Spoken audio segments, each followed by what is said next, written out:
Well, if you're doing research, if you're getting funded and you're actually doing research for the sake of doing research, you have a different standard than if you are trying to make a decision about where to put your resources in the Army.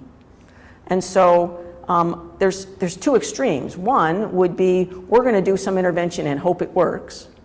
And then there's the other extreme. We're going to do a big longitudinal study of 1,000 people and follow them the next 5 years. And then if something worked according to that gold standard, then we'll apply it. Well, that means you have delayed doing anything for 5 years to the other 1 million people.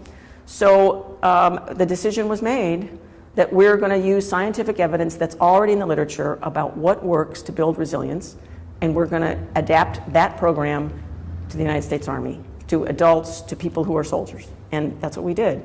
So it wasn't done as a study. And data-driven decision-making just means we did an analysis to see if what we were doing was working. And we had a plan to measure that as we went along.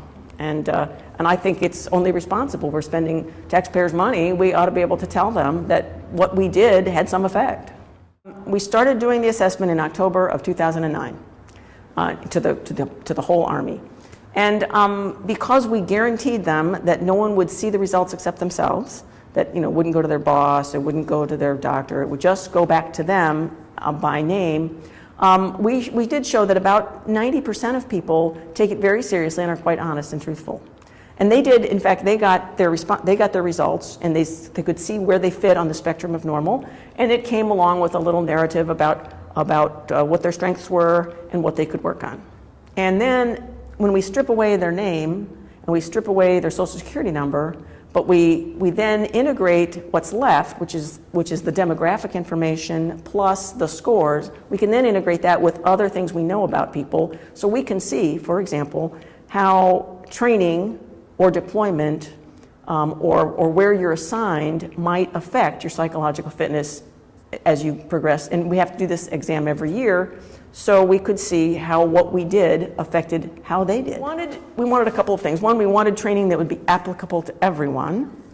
We wanted training that had been demonstrated that could be done by, you didn't need to deploy an army of psychologists. We wanted training that could be delivered by the same people that deliver all training in the Army, which is basically non-commissioned officers and essentially sergeants in the Army. They train everybody.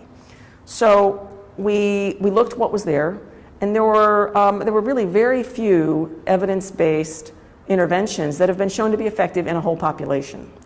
And the one that had the most science and the most number of publications showing it was effective was what's called the Penn Resilience Program, where the University of Pennsylvania would teach teachers at schools these psychological skills, basically cognitive behavioral therapy applied before you need it, as opposed to waiting till you need it.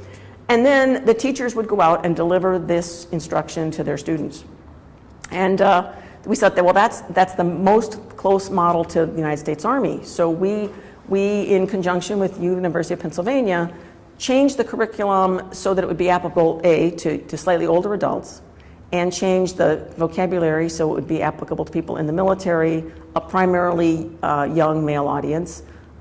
Changed the examples and the vignettes to reflect experiences that they would, find likely to happen to them, but really it's the same stuff. We taught, optimistic thinking, realistic communication and decision making, positive coping, how to use your character strengths and how to identify them. The same stuff that was taught by the Penn Resilience Program.